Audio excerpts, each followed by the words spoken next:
Out with the old, in with the new. Universal is redoing a major section of the park. I'm gonna tell you what's coming in.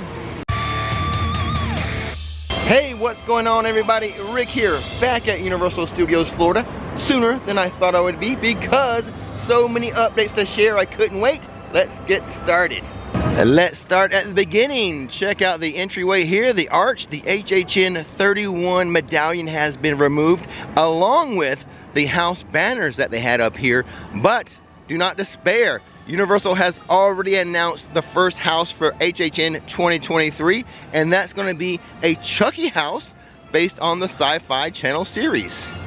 And as far as I am concerned, the best house this year was, you know what, I'll just say my favorite house was the Halloween house. You can't beat a bunch of Michael Myers coming at you. They have added a new billboard near the entrance, a DreamWorks Gabby's Dollhouse, that Netflix series. It's a Christmas scene. How appropriate. Halloween Horror Nights is over, so Maxie the Taxi has returned. To the right of the entrance, and very close to the Lost and Found, that's Lost and Found, they have added these construction walls. I am assuming this to be some type of flooring work, or could be some pipe work underneath, some waterworks. The Christmas vacation process has begun as we look inside the Universal Studios store. We can see they have started to decorate for Christmas, which the holiday celebrations begin on November the 12th, but check this out. Universal has for sale for $17 this amazing Earl the Squirrel plush. Nikki has already put in her request for this. But right next to the Christmas merch, they do have some Halloween Horror Night stuff. Currently, a lot of it on sale for 70% off. We have entered one of the slow periods for Universal, 2 or 3 weeks here before Thanksgiving, a little bit of a slower time. To illustrate that, I checked out the prime parking cost. It gets as high as 60, the average is 50, but today is only 40. That's telling you Universal is expecting lower crowds. They have made a slight change to the 5 and dime decor. Let me show you. They have added this horse-drawn hearse, complete with coffin. I believe this used to be located at the All Hallows Eve boutique there at Islands of Adventure, but now in the 5 and dime. And you have to think, as far as the Mummy is concerned, this is his type of ride. And here's a group. You gotta be happy Halloween's over. Less work for you guys. There's always mysteries. Always mysteries. I'm the most happiest. It's over, man. We're going for a Scooby snack now. Peace out, Rix Flix. How about that? A nice little shout out from Shaggy to Rix Flix. Glad to know he watches the channel. And with Halloween Horror Nights being over, no more Mel's Die-In, back to Mel's Drive-In, and the cars have returned, except for one. Where is my yellow Deuce Coupe? Here on the corner of Hollywood and Vine, near the Cafe La Bamba construction walls. Again, I would assume some flooring work or piping work, waterworks. Universal working hard to spruce the joint up. Check out that movie, it's fun. Or if you want some shark content that is more recent, check out my shark diving video. See the shark there? That was me. Except I had clothes on when I was swimming with the sharks. A few HHN props remain around the park, such as this sign rigging that held the Ghoulish sign. The funny thing is, that show wasn't running for the longest time after the hurricane, yet this still remains. But as we look around this area, we can see other remnants of Halloween Horror Nights. And now for the big news of this video.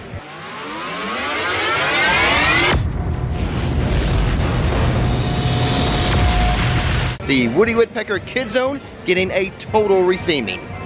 The first part of the Kid Zone will remain the same, as the animal actors will remain.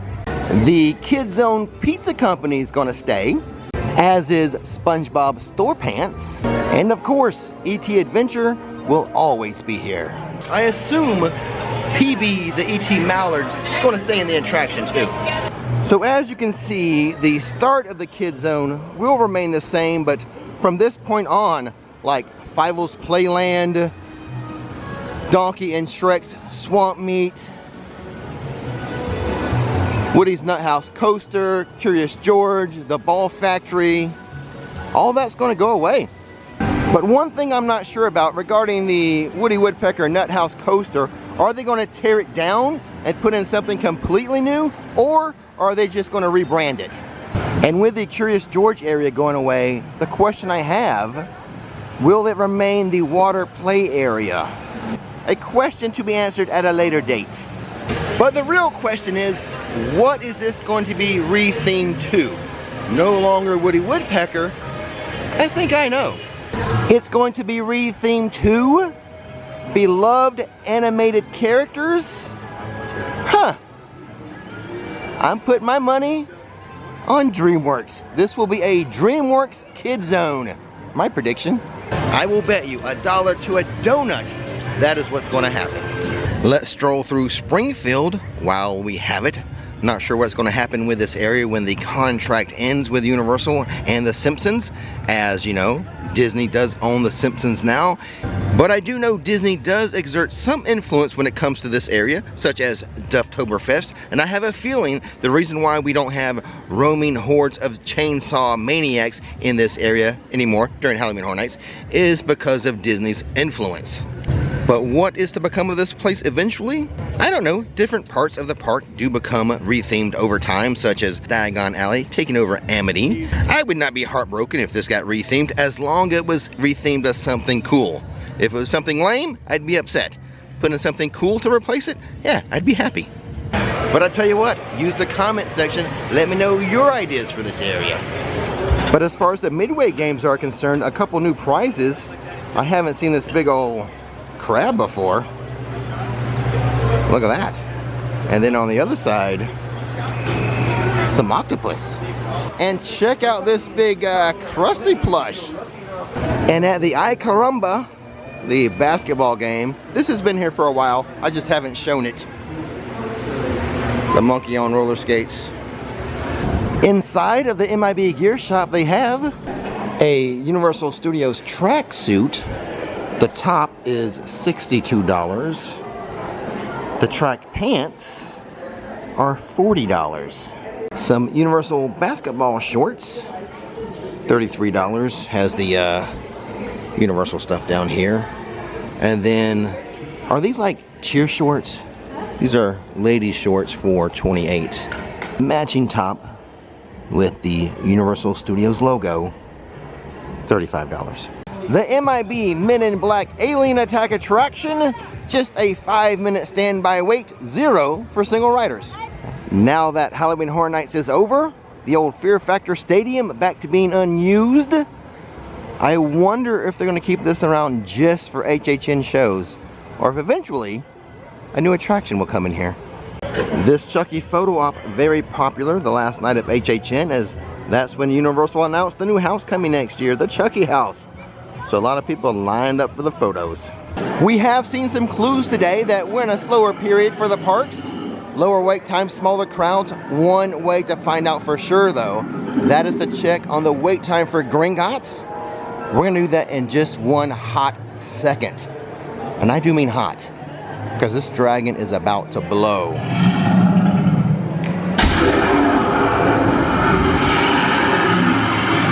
I told you were gonna find out in a hot second. And the wait time for one of the most popular rides in the park is 40 minutes. Inside of Weasley's Wizard Wheezes, they have giant pygmy puffs for $35. Small, regular size ones, 20 bucks. Slipper style pygmy puffs for $27, but it sounds like someone's adopting one right now. Let's check out the ceremony. Attention, all this is pretty bad. I'm my new friend Emily here adopting the very first pygmy puff, and she's slightly named Gregory. Can they please have a huge round of applause? That is the only spot where they will do the naming ceremony, but you do not have to buy your pygmy puff there. If you buy your pygmy puff anywhere else in the park and take it here, they'll do the naming ceremony. Oh my, a quick look at the wait time for Hogwarts Express at King's Cross Station, just 10 minutes. Pass holders rejoice, the park is yours again.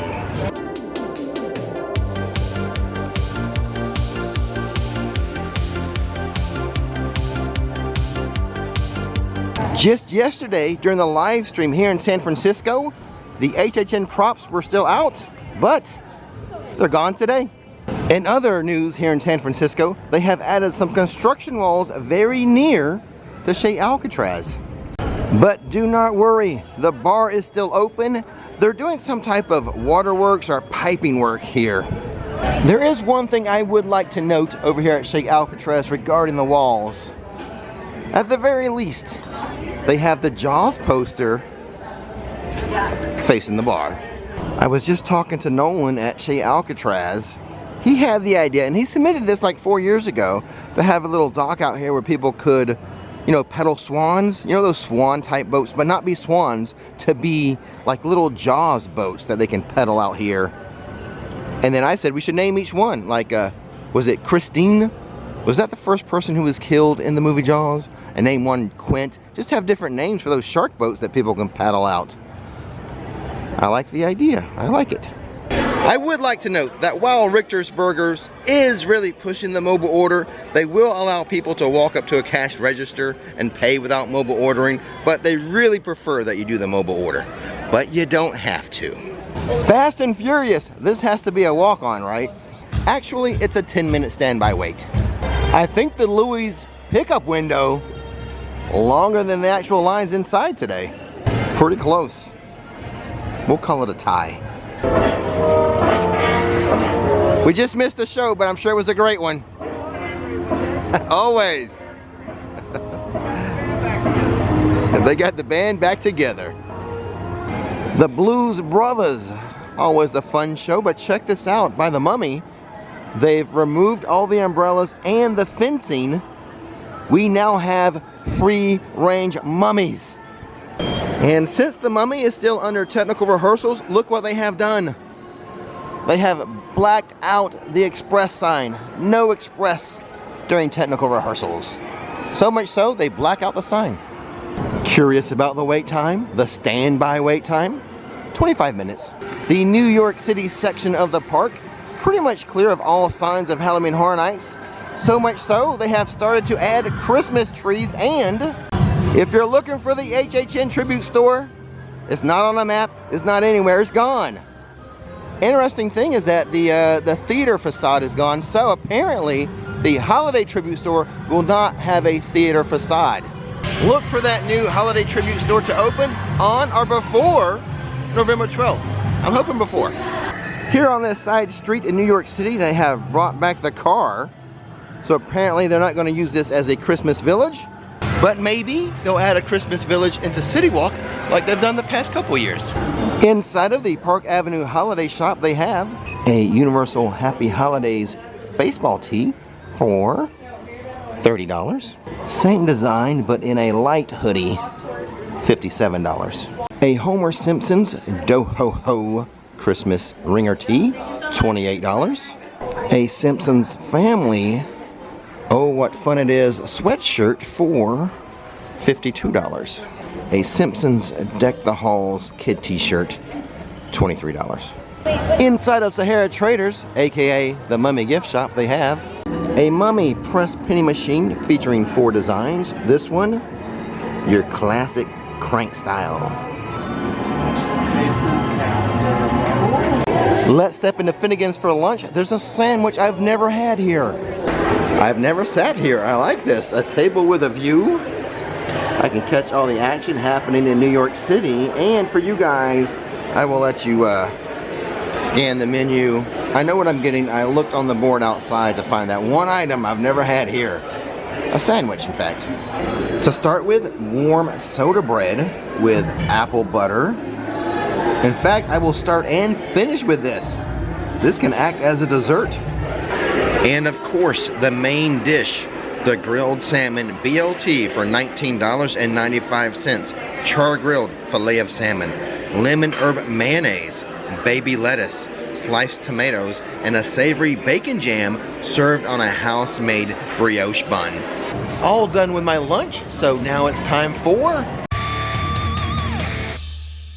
Rix quick food review of the salmon BLT at Finnegans. That might be the first time I've ever had salmon as a sandwich. Usually that's like a platter for me, but I did enjoy it. I enjoyed like the lemon mayo that was on it. That was really good, and it came with like that the bacon jam. Now I scraped most of it off because I'm not a big fan of bacon jam, at least not yet, because I did add some more back onto it as I was eating it. I'm like, hey, I kind of like that bacon jam. Let me put some more back on. So, a very good lunch, a good salmon dish. I do recommend it because I love salmon. And now I know I like it as a sandwich too. And I should mention, I should not do this review without mentioning the potato wedge fries. Always amazing at Finnegans. And my little Rix tricks involving, you don't have to order dessert, although the desserts there are awesome. If you get the soda bread, ask for the soda bread, but save that till the end. It's almost like having a cupcake. You put that butter on it, and then you put the apple butter on top of that. Oh, it's delicious. Even my waitress was like, oh, I didn't think you were going to eat that. I'm like, oh, no. I saved that to the end as my dessert. So there you go. That's my review of the salmon BLT. A pretty good sandwich, you know? A good fish sandwich. But wait, before I go, there's one more thing I wanted to mention. When it comes to these food reviews, I do one every update video. You know, I show you what I have in that update video. Well, at the end of the month, I put them all together in one concise video. I'll leave a link to the latest one. Everything I ate in October is linked below. Go check it out. Inside of the film vault, they have, for $1,500, Scarface, The World Is Yours signed statue. I'm assuming by Al Pacino. For $16, a metal license plate frame. It says Amity Island Surf Shop, Jaws. Well, if you get the frame, you might as well get the actual tag. Amity Island, 1975, Surf Shop, 16 bucks. This area of the park has been cleared of all the HHN Midway games and the switchback fencing that was for Spirits of the Coven, the haunted house for HHN. People back in here just enjoying the shade or the sun, depending on what they're in the mood for. I never show the wait time for Rip Ride Rocket. At the moment, standby is 10-minute wait and the single rider line is open. The last time I had checked on the facade of the new Minions ride, Villains Con, they had added those steel beams. Now, they've done the other side.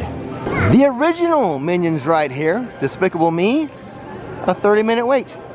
It just struck me. You know what you don't see around here anymore? City Force. I guess that was a summer thing. In the CityWalk Universal Studios store, they have a Mr. Crab plush for $22. A Gary plush for $15.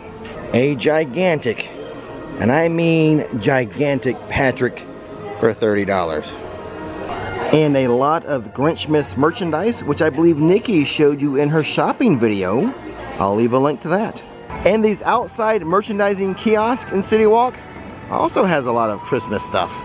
And it should be noted here in CityWalk, the directional signs, a couple of them have been blacked out. I think one was for the Groove and one was for Pat O'Brien's.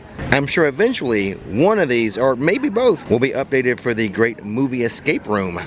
One would think this would open before all the holiday crowds arrive.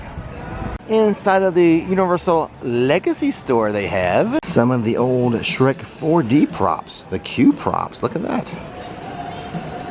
A crank style press penny machine with 4 designs: a Back to the Future Out of Time penny, an E.T. penny, a Jaws penny, and King Kong. All the classics here. Cowfish has added some construction walls around the outside outdoor patio bar. That wasn't there a few days ago. Well, that's all the updates I have for you here at Universal Studios Orlando. But right over here, Nikki did a video, her first time on Cosmic Rewind. I make an appearance in that video. Go check it out. Don't miss the magic. Don't miss the fun. Click it.